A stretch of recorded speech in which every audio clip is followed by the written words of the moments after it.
Alright, so check this out. I saw this poster store on my way to the next location, and it's all vintage posters.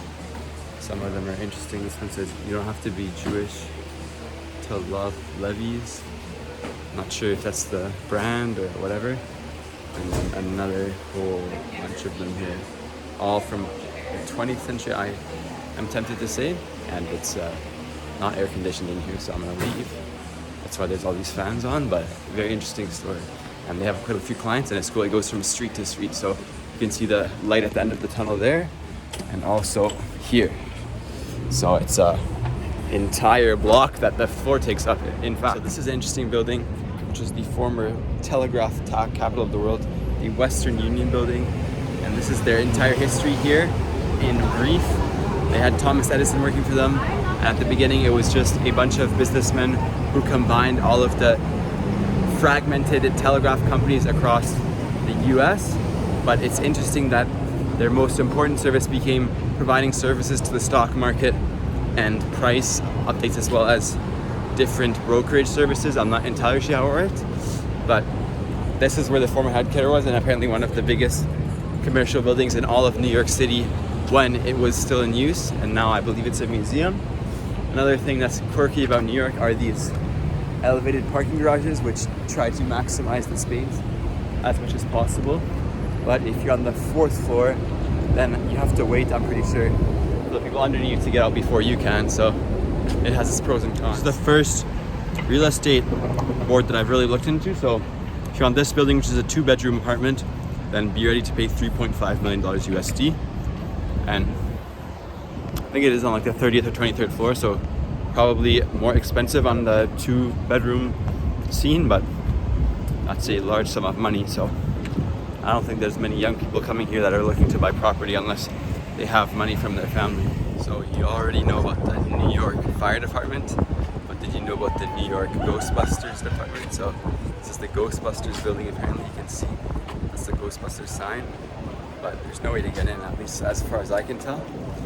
But the people that keep New York free from ghost menaces are in this building 24/7.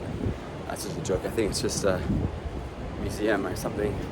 I didn't know that Ghostbusters was from New York, though, in contrast. So you have another pretty big intersection. All these people are trying to get into a tunnel. There's quite a few tunnels, I'm impressed, in this city.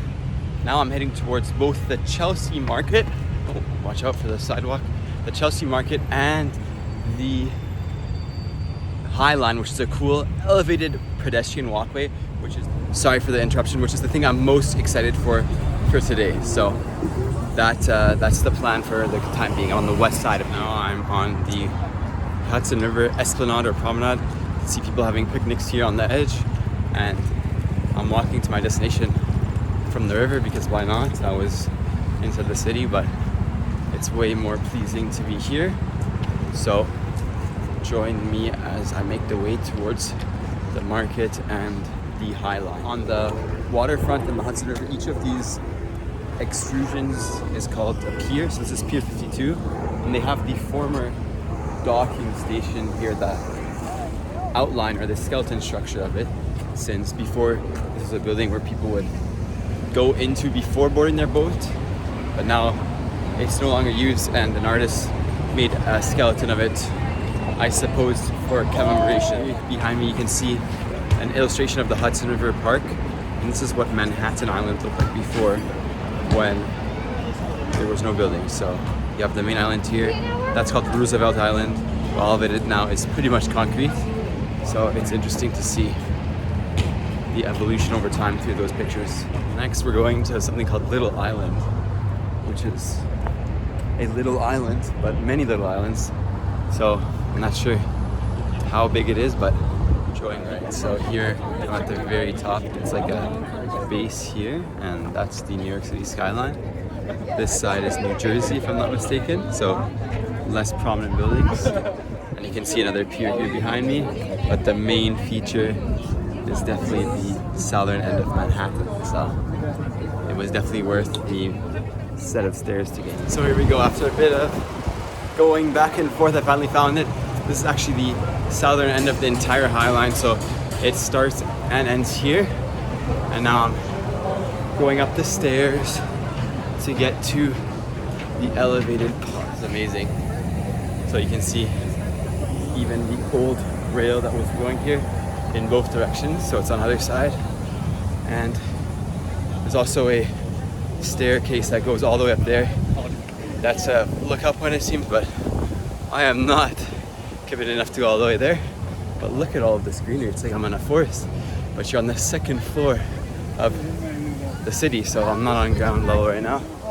But it's really amazing, and you have also a hotel here, which is built over top of the walkway, and that's also very incredible. Here they have the timeline of the construction, and it's not actually that much different than what it is now. You can see it was just an abandoned rail line, and people were having different propositions, so I can't zoom.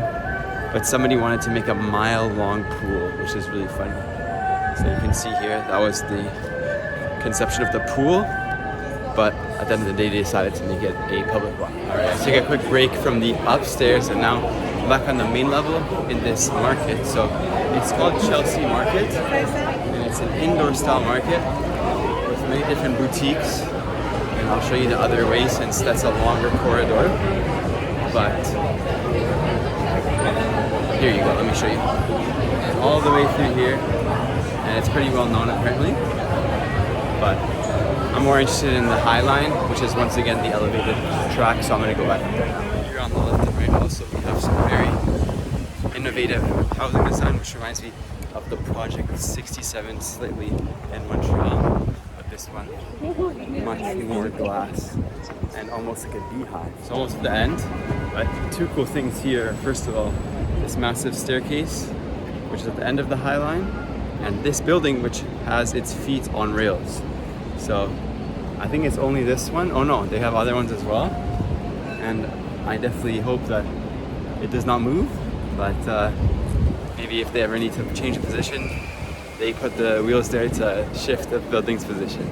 So it's currently 3:35 and the new arc has not came at all. So therefore I'm going to take the train and request a refund. Alright guys,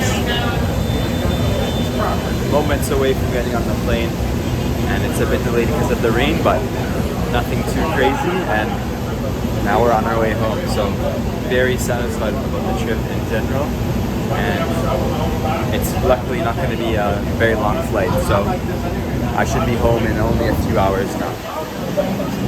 There's also a cool Air France plane with a Rolls Royce engine.